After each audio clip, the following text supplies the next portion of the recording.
Okay everybody, today I am switching things up. You can see we are out on the boat.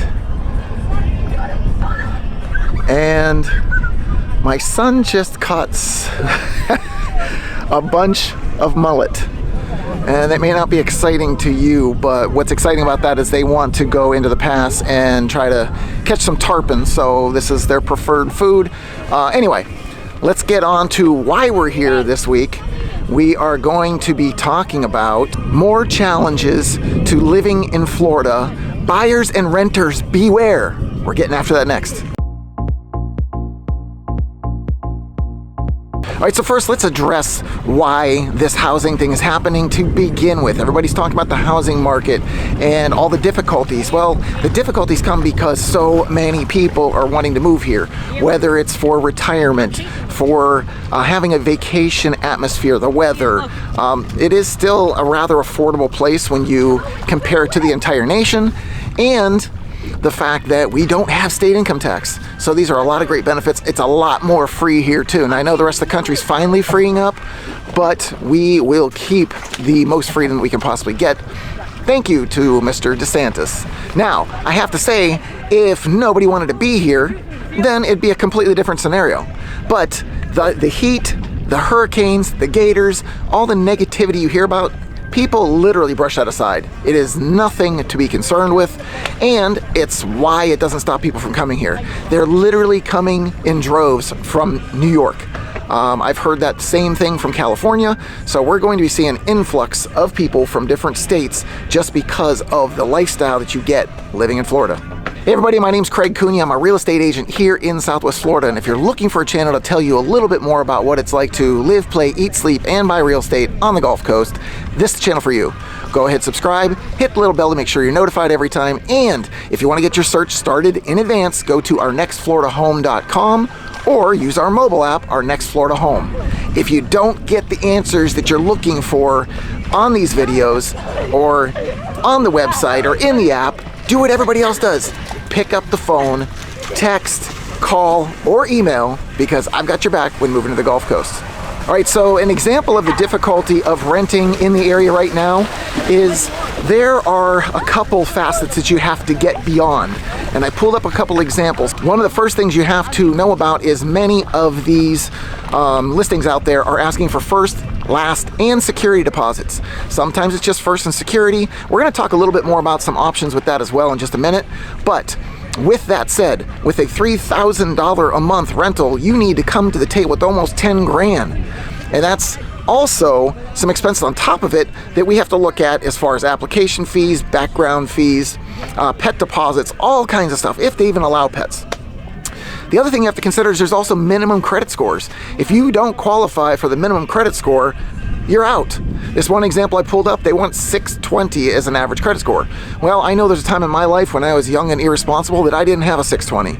So I would have been up the creek without a paddle is the best way to say that one. So you do have to take those things into consideration. Also, in these situations, you are paying every expense for that house. The only thing that an owner generally picks up is the taxes, because that just follows the property. So you pay all the utilities, you're paying every single thing, lawn care and all. That's on you.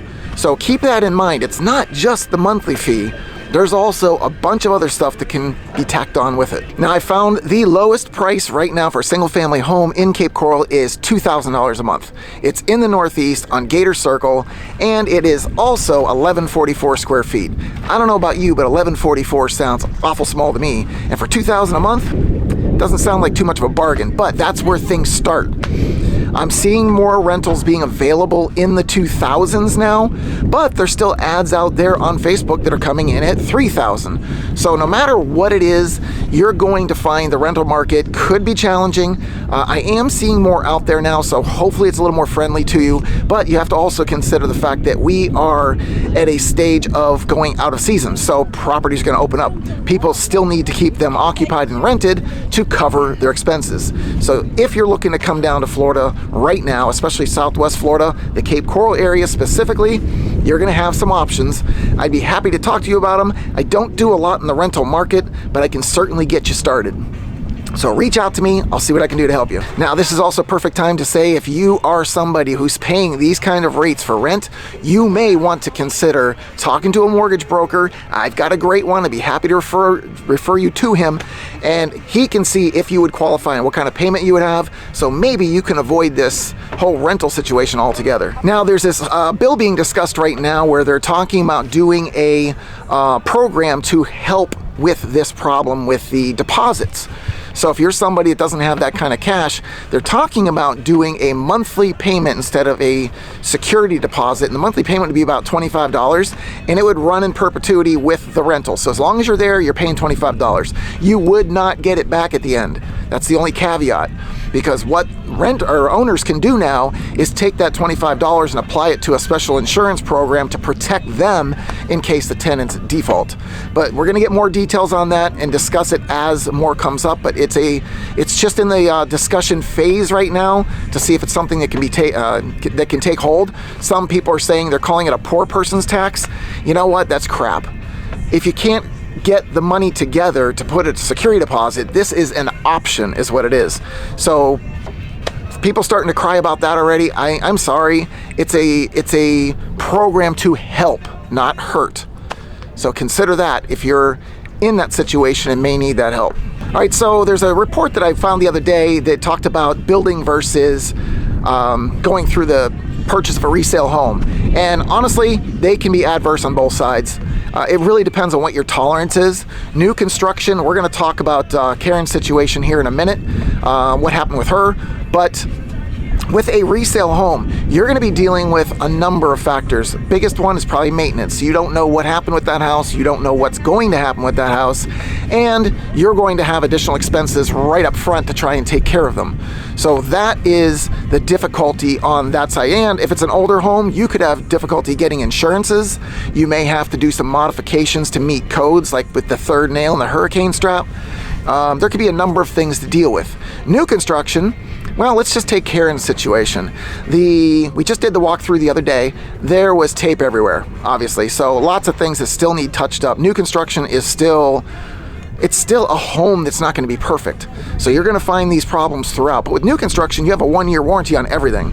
So that's a great place to be. Also, you know what's going to happen to that house because you're the only one living in it. It's not like somebody else did something to it and now you're taking it over.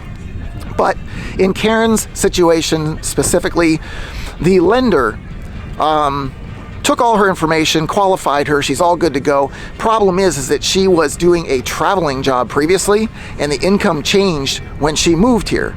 So she's been living here in a VRBO, and now the lender came back and said, hey, your income changed and you can't qualify with that loan. We have to switch your loan types. So now she has to go through the process of switching loan types. It's going to be a few weeks delay. Thankfully, the builder is going to be working with her on this.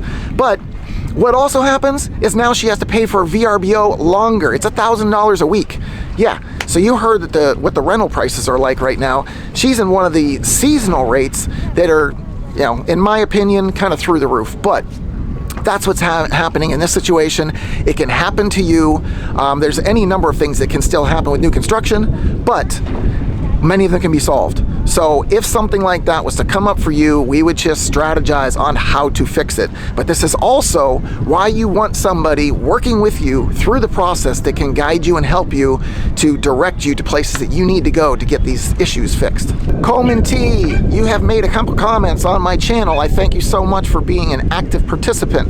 And I would like to address the situation with tax changes when you purchase a house, because you had concern and you wanted me to maybe detail it a little bit more. I'll do the best I can with this. It does get a little bit involved, but when you're buying a resale home and you see the taxes on that listing, do not take that as gospel. Number one, if there was homestead on the property, that means it had a 3% cap on any increases for the entire time that the previous owner lived there. So you won't have that benefit until you've been in the home for a year and put your own homestead on. Problem is that the property will readjust after that tax season is over. So if you take over, say in February, you're going to keep that same tax schedule as the previous owner had up until November. It's going to flip over to the new purchase price at that point, and you're going to see your taxes go up. So don't be shocked if you see that happen, because prices have gone up. especially compared to some of these people that did have homesteads, and you will see a jump in that tax. Once you put your own homestead on it, you'll have the same benefit of the 3% cap. So going forward, you're not going to have issues. You also get a discount, a $50,000 reduction of your rate before it's applied to the millage rate to come up with your taxes. Anyway, hopefully that wasn't too confusing.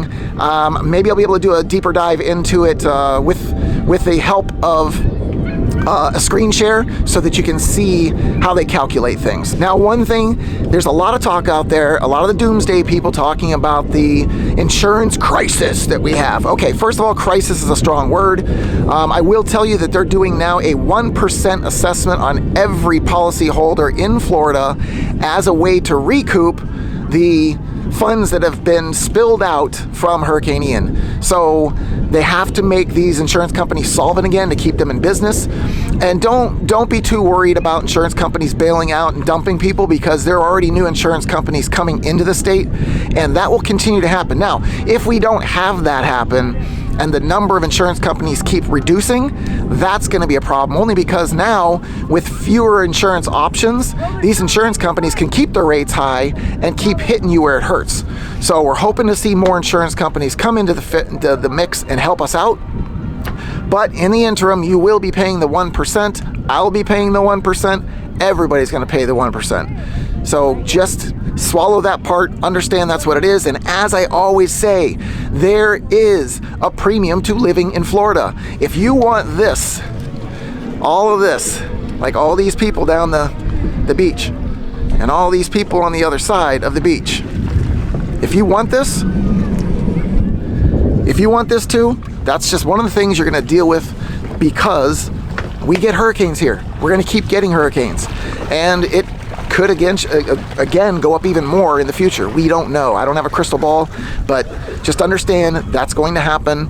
And so far, I haven't had any clients with issues with getting their insurances on the homes they're purchasing. So that's some good news. For all of you out there that don't know, Publix is your go-to when you come to the area. That is the odds-on favorite to get the freshest produce, to get some great pricing on some things. I think that you'll find if they're packaged and boxed things that you can probably get them at a better price at Walmart.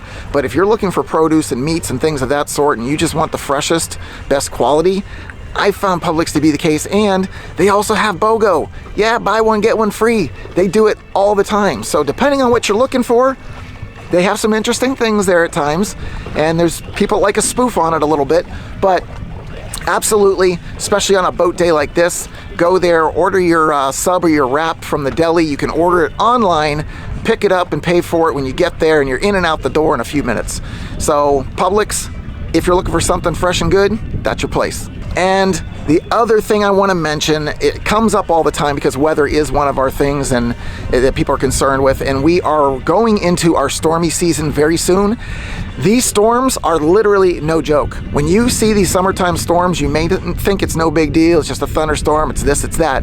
There's literally people posting on Facebook about what the heck was that, I don't know, that scenario that played out yesterday morning.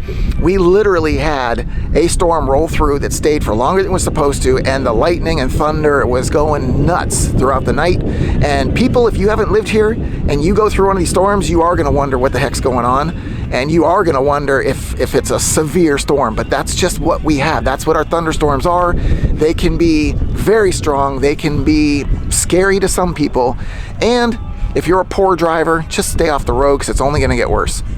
All right, so that's a little bit more about more challenges to living in Florida.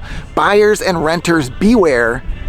And if you've got any questions that haven't been addressed in this video, check out one of these other videos.